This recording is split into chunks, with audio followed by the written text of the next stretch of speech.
हमारे मन में कई बार सवाल आता है कि जब सब कुछ पहले से तय है और हमारे हाथ में कुछ भी नहीं है, तो हम कर्म क्यों करें? हमारी जिंदगी में दुख पहले से तय है, सुख पहले से तय है, शादी पहले से तय है, हमारा बड़ा बनना पहले से तय है, हमारा अभिनेता बनना पहले से तय है, हमें नौकरी करना पहले से तय है, हमारी शादी टूटनी पहले से तय है, हमें प्यार में धोखा खाना पहले से तय है। तो आती है बात मन में, तो फिर हमारा क्या वजूद है? हमें ईश्वर ने इस धरती पर भेजा ही क्यों? हम तो मात्र एक खिलौना की भांति है ना। वो चाहता है तो हम खेल पाते हैं, वो नहीं चाहता है तो हम पड़े रहते हैं खिलौना की भांति, कहीं पर भी कहीं फेंक दिए जाते हैं। हमारा क्या वजूद है? हमारे मन में इस तरह के सवाल कई बार आते हैं। आदमी कुछ करना चाहता है, जिंदगी में बनना चाहता है, लेकिन ईश्वर ने लिख दिया है कि नहीं, तुम नहीं बन पाओगे। तो आदमी कितना भी कोशिश कर ले, नहीं बन पाएगा। और एक साधारण से साधारण परिवार में जन्म लेकर भी कोई इंसान दुनिया का सबसे बड़े लोकतंत्र देश का प्रधानमंत्री बन सकता है, क्योंकि उसकी किस्मत में लिखा हुआ था। लेकिन हमारी किस्मत में नहीं लिखा हुआ था। इसीलिए कई बार मन में सवाल आता है कि जब सब कुछ पहले से तय है तो हम कर्म क्यों करें? हम सोए रहते हैं आराम से, घर में आराम से हम सोए रहते हैं 24 घंटे। जब हमसे करवाना होगा कोई भी चीज तो ईश्वर करवा लेंगे। क्यों हम प्राण दे अपना? क्यों हम इतना बेचैन हो, इतना परेशान हो,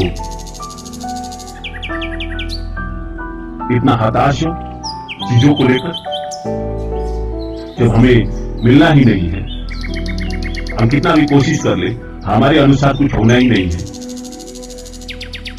तो ये कर्म का सिद्धांत क्या है? और क्यों कहा भगवान कृष्ण ने गीता में कि कर्म पे तुम्हारा अधिकार है, कर्मण्येवाधि अधिकारी?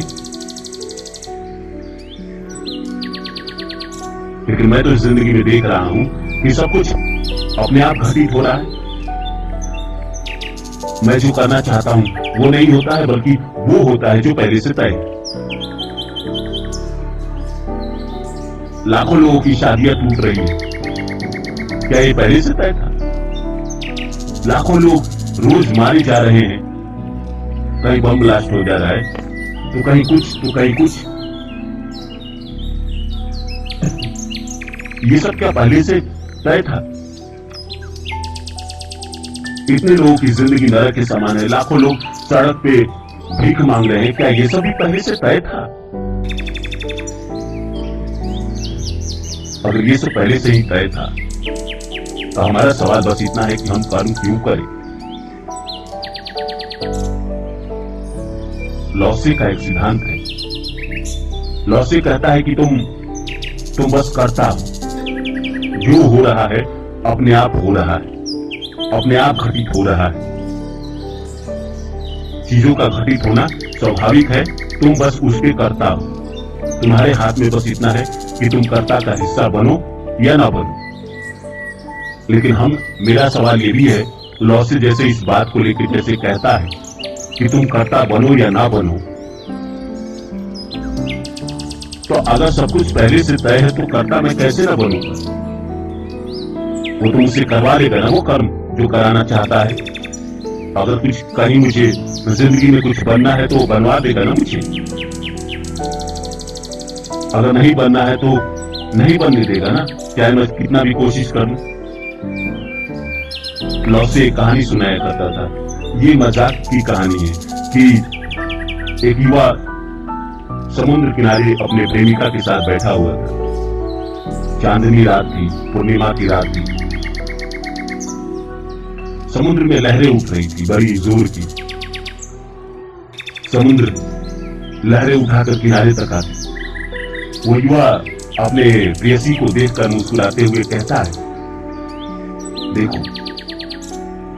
वो समुद्र की तरफ घूम जाता है और समुद्र को कहता है, हे समुद्र, तू उठा, लहरें उठा और उठा, ले आ मेरे पास। ले आ मेरे पास। थोड़ी देर बाद उसकी प्रेमिका कहती है कि समुद्र तुम्हारी बात मानता है, ये मुझे आज पता चला। ये मजाक है लौसी के समय का। हम सभी जिंदगी में यही समझते हैं। हमें लगता है कि हम सब कुछ कर रहे हैं, बल्कि नहीं, वो तो लहरे का स्वभाव है उठना और किनारे आना। लेकिन वही वक्त समझ रहा है कि मैं कह रहा हूं और लहरें उठ के मेरे पास आ रही है। हमारी भी जिंदगी में यही है। जो लोग इस तरह के सवाल नहीं करते, उन्हें लगता है कि वो जिंदगी में सब कुछ अपने मर्जी से कर रहे हैं। उनकी सच्चाई यही है कि एक एक चीज जिंदगी में पहले से तय है, एक एक घटना पहले से तय है, अच्छा या बुरा। लेकिन मन में हमारे यही सवाल आता है कि जब सब कुछ पहले से तय है तो हम क्यों कर्म करें, क्यों करें कर्म हम? जो होना होगा वो हो जाएगा, जो नहीं होना होगा वो ना होगा। और जो सब कुछ पहले से तय है तो कोई इंसान गरीब और कोई इंसान अमीर, कोई राजा कोई रंग क्यों पैदा हो जाता है? मन में कई बार इस तरह के सवाल आते हैं और इस तरह के जवाब नहीं मिलते, इसका जवाब नहीं मिलता। तो आइए इस वीडियो में इस सवाल का जवाब ढूंढते हैं और बताते हैं आपको क्यों कि सब कुछ पहले से तय है तो हम कर्म क्यों करें। तो आइए शुरू करें। शुरू करने से पहले आप सभी से आग्रह है कि आप मेरे चैनल को सब्सक्राइब कर दें और जितना हो सके शेयर करें। तो आइए शुरू करते हैं। दोस्तों, हम जिंदगी में कभी कभी किसी इंसान को कहते हुए सुनते हैं या शास्त्रों में पढ़ते हैं या ज्योतिष के पास जाते हैं, तो वो भी यही बात कहता है कि ये समय चल रहा है तुम्हारी जिंदगी में, ये समय बीत जाएगा तो ये समय आएगा तो ये अच्छा समय है। अभी तुम्हारी जिंदगी में बुरा समय चल रहा है 2020 से लेके जनवरी 2020 से 2022 में 29 अप्रैल को शनि बदल जाएंगे, उसके बाद तुम्हारी जिंदगी ठीक हो जाएगी। एक ज्योतिष पहले ही हमारी भविष्यवाणी कर देता है कि हमारा जीवन ये 2.5 साल बुरा चलेगा और ये 2.5 साल अच्छा चलेगा। तो मन में इसी तरह के सवाल आने स्वाभाविक है कि जब सब कुछ ईश्वर ही कर रहे हैं, दुख वही दे रहे हैं, सुख वही दे रहे हैं, तो हमारा कोई जब वजूद ही नहीं है तो हम कर्म क्यों करें? देखिए, मैंने आपको पहले की वीडियो में बताया था, आज भी बताऊंगा। 2 तरह की हमारी जिंदगी होती है। एक तो कुछ चीजें पहले से फिक्स है, जैसे आपके जीवन में बड़ा इवेंट पहले से फिक्स है। जैसे मान लीजिए आपका जन्म लेना, आपका मरना, आपका मान सम्मान, आपकी किसी शादी होगी, आपका किससे प्यार होगा, आपका दिल कौन तोड़ेगा, आपकी शादी कब टूटेगी या आपके बच्चे कब होंगे, इस तरह की चीजें तो हमारे जीवन में पहले से तय है। तो रही कर्म की बात। कर्म वो है जो, देखिए, अगर आप इस बात को समझिए, अगर सिंपल रूप से कहें तो आप कुछ करते ही नहीं, वहीं लौसे की बात आ जाती है, तुम बस करता हो। लेकिन जैसे मान लीजिए किसी भी इंसान को कोई नौकरी मिलनी है तो प्रकृति ही उससे कर्म कराती है। आपको लगता है कि आप कुछ कर रहे हैं, गलत लगता है। प्रकृति ही उससे कर्म कराती है, प्रकृति ही उसको एक इंस्टीट्यूट में ले जाती है, वहां उसको पहले तैयारी कराती है, तैयारी कराने के बाद उसको समझाती है, सिखाती है, पढ़ाती है और उसके बाद एग्जाम में बैठाती है और वो एग्जाम पास कर लेता है। एग्जाम तो पास करना उसके नसीब में था, लेकिन यहाँ तक पहुंचने तक वो कर्म जो किया वो भी प्रकृति ही कराती है, सब कुछ प्रकृति ही कराती है।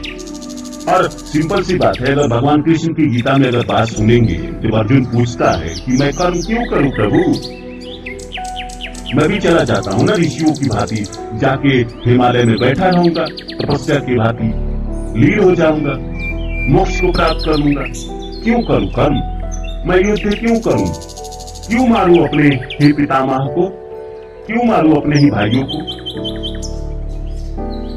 तो भगवान कृष्ण कहते, देखो बात, तुम कुछ ना कुछ तो करोगे, या तो कर्म करोगे या फिर नहीं करोगे, या तो तुम भोजन करोगे या तुम भोजन नहीं करोगे, 2 ही चीज करोगे। लेकिन भोजन करना भी एक कर्म ही है और भोजन ना करना ये भी एक कर्म ही है। दोनों कर्म ही है। तुम्हारे हाथ में कुछ नहीं है। तुम कर्म करो या ना करो। तुम्हें लगता है कि आराम से मैं घर में बैठ जाऊंगा, नहीं करूंगा कर्म, तुम्हें ही लगता है ना। तुम मेरे वीडियो में सवाल करते हो कि कर्म ना करो तो क्या हो जाएगा जो पहले से तय है। आपको क्या लगता है कि आपका घर में बैठना भी एक कर्म ही है, वो कराया जा रहा है आपसे। जो लोग काम कर रहे हैं वो भी एक कर्म ही है, जो लोग आराम कर रहे हैं वो भी एक कर्म ही है। दोनों कर्म है। आराम करना भी एक कर्म ही है, तो आराम कराया जा रहा है आपसे। काम कराने का भी एक कर्म ही है, वो काम कराया जा रहा है आपसे। आप जानबूझ के कुछ नहीं कर सकते। या तो आप भोजन करिएगा या नहीं करिएगा, करने का कर्म करिएगा या नहीं करने का कर्म करिएगा, या तो सोइएगा या तो नहीं सोइएगा। तो नहीं सोना भी ये कर्म ही है। उसके लिए भी आप एफर्ट लगाइएगा ना। नींद आएगी तो आपको गाना सुनना, सिनेमा देखना, इस तरह चीजें करके आप नींद को भगाएंगे। प्यार करेंगे तो भी ये कर्म ही है, प्यार नहीं करेंगे तो भी ये कर्म ही है। नहीं करने का भी ये कर्म है और करने का भी ये कर्म है। दिल टूटने का भी एक कर्म है और दिल न टूटने का भी एक कर्म है। कर्म तो आपसे कराया जाता है। आपको लगता है मैं कर्म न करूं तो क्या, आपको लगता है, ऐसा सोच आपके अंदर इसीलिए डाला जाता है ताकि अभी आपका कर्म का समय नहीं आया है। अभी आपके आराम का समय चल रहा है, आपको आराम कराया जा रहा है। जो भी सिचुएशन आपके लाइफ में घटित हो रही है, चाहे वो अच्छी हो चाहे बुरी हो, वो सब कुछ पहले से तय है। आप बस उसके कर्ता है। आपको लग रहा है कि मैं क्यों करूं कर्म, वो क्यों करूं कर्म भी वो इसीलिए कराया जा रहा है क्योंकि अभी आपके कर्म का समय नहीं आया है। तो जैसे आएगा आप एक्टिव हो जाएंगे, फिर आप बाद में कहेंगे कर्म करते समय मैंने कर्म से प्राप्त किया। तो उम्मीद करता हूँ मेरी बातें आप लोगों को अच्छी लगी होगी। फिर मिलता हूँ किसी और वीडियो में, तब तक के लिए नमस्कार। और हाँ, अगर आपके मन में कोई सवाल रह गया हो तो आप कमेंट में जरूर पूछ के बताइए।